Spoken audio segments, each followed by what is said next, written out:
Guys, in today's video I'm gonna show you how to find name settings on your account on Roblox, easy and quick.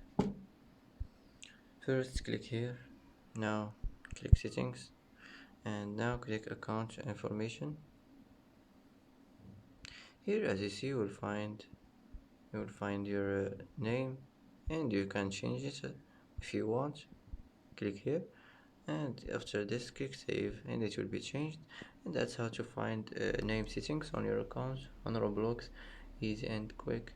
And that's it for today's video. If you like this video, don't forget to like and don't forget to subscribe.